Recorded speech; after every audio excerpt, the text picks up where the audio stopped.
Hello అండి, I'm doctor Kamala, post graduation in orthodontics. Sugar ఉన్న వాళ్ళకి పళ్ళు పాడైతే ఏం చేయాలి? సో ఇదేంటంటే అండి, లైక్ షుగర్ ఉన్న వాళ్ళకి 90% ఆఫ్ షుగర్ పేషెంట్స్కి టీత్ ప్రాబ్లం కంపల్సరీగా వస్తాయి. ఈ టీత్ ప్రాబ్లంలో మెయిన్గా వచ్చేది గమ్ ప్రాబ్లమ్స్ అనమాట. అంటే చిగుర్లు లూజ్ అయిపోవడము, పళ్ళు లూజ్ అయిపోవడము, గార ఎక్కువగా పట్టడము, ఇట్లాంటివి బాగా అవుతూ ఉంటాయి. ఇవి gum related problems. Teeth related problems ఏవైతే ఉన్నాయంటే పుచ్చిపన్ను రావడము, ఇట్లాంటివి ఉన్నాయనుకోండి. నార్మల్ చిన్నగా పుచ్చిపన్ను ఉంది అనుకోండి, పుచ్చిపన్ను ఉంది, అది సిమెంట్ పెట్టాలి లేదా రూట్ కెనాల్ చేయాలి అంటే మనము నార్మల్గా షుగర్ లెవెల్స్ ఒకసారి చెక్ చేసుకొని, ఎందుకంటే మనకి రూట్ కెనాల్ ట్రీట్మెంట్లో కానివ్వండి లేదా సిమెంట్ పెట్టడంలో మనకి బ్లడ్ రాదు కాబట్టి షుగర్ పేషెంట్స్కి నార్మల్గా ట్రీట్మెంట్స్ చేసేయచ్చు, రూట్ కెనాల్కి యాజ్ వెల్ యాజ్ సిమెంట్ పెట్టడానికి. బట్ పన్ను తీయాలి అని అనుకున్నప్పుడు మనం షుగర్ పేషెంట్స్కి అవాయిడ్ చేస్తాము. ఎందుకు అనంటే పన్ను తీసిన తర్వాత షుగర్ కంట్రోల్లో లేదు అంటే మనకి బ్లడ్ అన్నది కంటిన్యూస్ లాస్ అయిపోతూ ఉంటుంది. దానివల్ల వాళ్ళకి పన్ను తీసిన తర్వాత బ్లడ్ క్లాట్ అన్నది వాళ్ళకి ఈజీగా ఫామ్ అవ్వదు.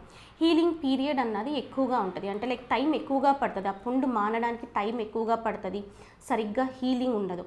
అందుకని షుగర్ పేషెంట్స్ ఎప్పుడు వచ్చినా కూడా సరే ఫస్ట్ మనము వాళ్ళ బ్లడ్ షుగర్ లెవెల్స్ ఎలా ఉన్నాయి, before food and after food blood sugar levels ఎలా ఉన్నాయి అన్న తర్వాత చూసుకొని మాత్రమే వాళ్ళకి ట్రీట్మెంట్స్ లైక్ పళ్ళు తీయడం కానీ ఇట్లాంటివి ఏమైనా ట్రీట్మెంట్స్ ఉంటే చేసుకుంటాము. అదర్వైజ్ వేరే ట్రీట్మెంట్స్ అనుకోండి, అవి మనం నార్మల్గా చేసేసుకోవచ్చు. యాజ్ సచ్ ఏం ప్రాబ్లమ్స్ ఉండదు. సో మనం కొంచెం కేర్ఫుల్గా షుగర్ పేషెంట్స్కి మానిటర్ చేసుకుంటూ ఉండాలి. అదే మనకి గమ్ ప్రాబ్లమ్స్ కానివ్వండి లేదంటే ఇంకేమైనా ఉన్నాయని పళ్ళు లేవు అనుకోండి, కొంతమందికి పళ్ళు ఉండవు షుగర్ పేషెంట్స్కి. సో ఇట్లాంటి వాళ్ళకంటే మనము బ్రిడ్జ్ కానీ లేదు అని అంటే ఇంప్లాంట్ కానీ ఇట్లాంటివి పెట్టుకోవచ్చు. అప్పుడు కూడా మనం కంపల్సరీగా వాళ్ళది సర్జికల్ ప్రొఫైల్ అన్నది చేపిస్తాము. అంటే షుగర్ లెవెల్స్ అన్నీ కూడా మనం ఒకసారి టెస్ట్ చేయించుకొని ఆ తర్వాత వాళ్ళకి మనం ట్రీట్మెంట్స్ చేయొచ్చు. సో షుగర్ లెవెల్స్ ఏంటి అని అంటే అబవ్ 140 ఉందనుకోండి, మనము ట్రీట్మెంట్ అన్నవి మనం చేయమన్నమాట. బిలో 140 ఉంది అని అంటే అండర్ కంట్రోల్లో ఉన్నట్టు కాబట్టి మనము ట్రీట్మెంట్స్ అన్నవి ఏవైనా కూడా సరే చేసుకోవచ్చు. అది కూడా మనము ప్రాపర్గా టెస్ట్ చేసుకున్న తర్వాత మాత్రమే మనము ఫర్దర్గా ప్రొసీడ్ అవ్వాలి. లేదు అని అంటే రిస్క్ తీసుకోకుండా మనం వెయిట్ చేయడమే బెటర్. అంతవరకు మనం మెడిసిన్స్ అంతా కూడా మెడిసిన్స్ తోటి మేనేజ్ చేసుకోవచ్చు.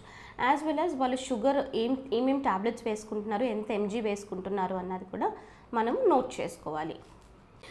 ఈ టాపిక్లో ఏంటి అని అంటే యాక్చువల్గా పళ్ళు చాలామందికి డ్యూ టు యాక్సిడెంట్ కానివ్వండి, ఏదన్నా లైక్ ఎవరైనా హిట్ చేయడం వలన ఇట్లా పన్ను విరుగుతుంది అనమాట. సో ఇట్లాంటి వాళ్ళకి ఎంతవరకు పన్ను విరిగిందో చూసుకొని దాన్ని బట్టి మనకి ఛాన్సెస్ అన్నవి ఉంటాయి, మనం ఎట్లాంటి ట్రీట్మెంట్ చేయాలి అన్నది.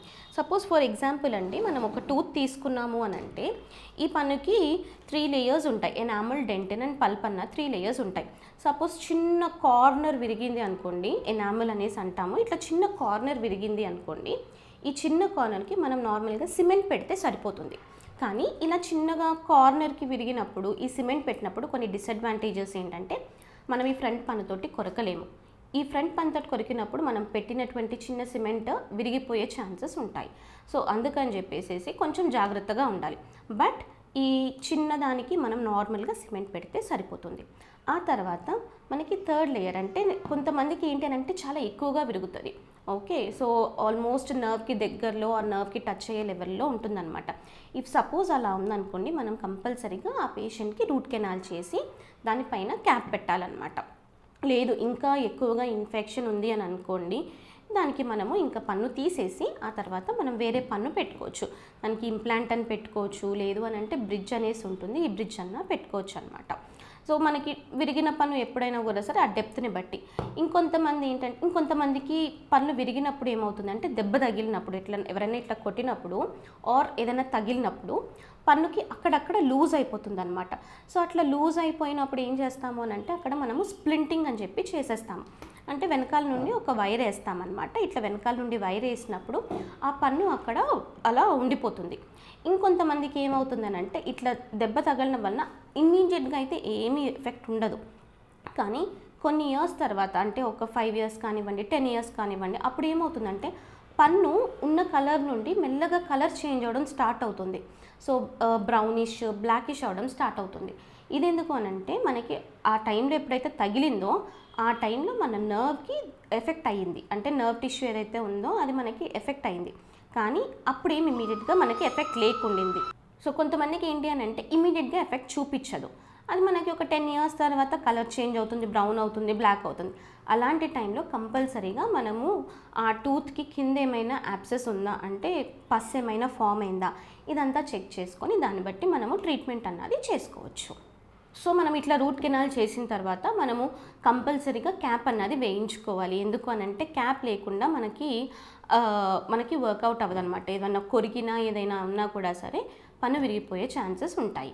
సో అందుకని కంపల్సరీగా మనం క్యాప్ పెట్టించుకోవాలి. ఆ తర్వాత మెయింటైన్ చేయాలి, అంటే మనకి ఏజ్ అయ్యే కొద్దీ టూత్ అన్నవి కొంచెం లూజ్ అయిపోయి ఇలా అవుతూ ఉంటాయి.